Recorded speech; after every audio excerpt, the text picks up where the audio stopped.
Good day, everyone. I'm going to discuss the ethical hacking and consent, the boundaries of penetration testing.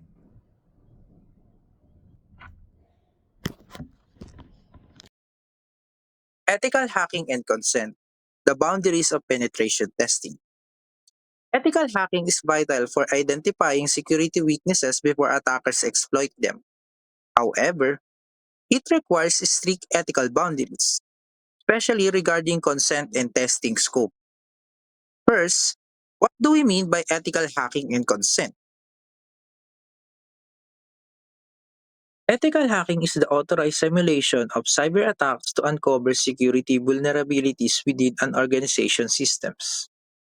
By identifying weaknesses before malicious actors can exploit them, ethical hackers help organizations enhance their defenses.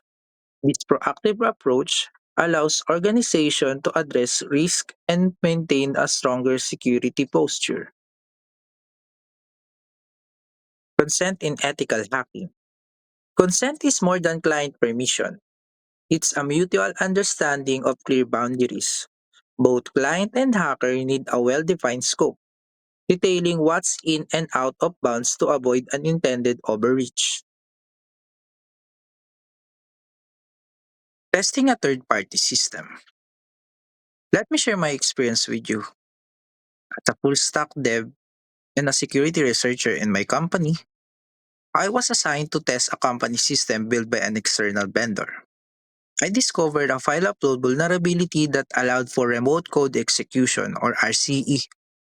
This meant an attacker could upload malicious files to run unauthorized commands on the system, risking both my clients or my company and potentially the vendor's other's client's security. I had two options that time. Option 1, report only to my client, honoring our contract but potentially leaving others at risk. Option 2, notify vendor directly, ensuring broader safety but possibly breaching my agreement. At that time, I took an ethical approach by informing my client or my company, obtaining their consent, and working together to coordinate a safety disclosure to the vendor.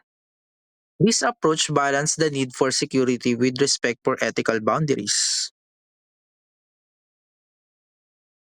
Balancing thoroughness with consent.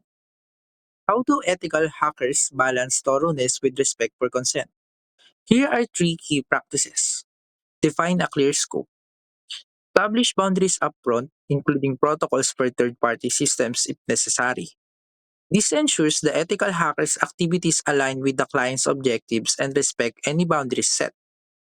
Transparent communication. Open communication with the client is essential, especially when unexpected vulnerabilities arise, allowing the client to provide consent for any actions beyond the original scope. This keeps the client informed and involved in critical decisions about risk disclosure. And last, document everything. Keeping detailed records of permissions, scope boundaries, and actions taken provides transparency and accountability throughout the process of testing. These records help prevent misunderstandings and ensure ethical and legal compliances. Now that we've covered the essentials, let's get into the key takeaways and insights that really highlight the fine line in ethical hacking. In summary, ethical hacking with consent is about more than permission. It's about respect, privacy, and trust. By defining clear guidelines and honoring consent boundaries, ethical hackers can protect organizations without crossing ethical lines. Thank you.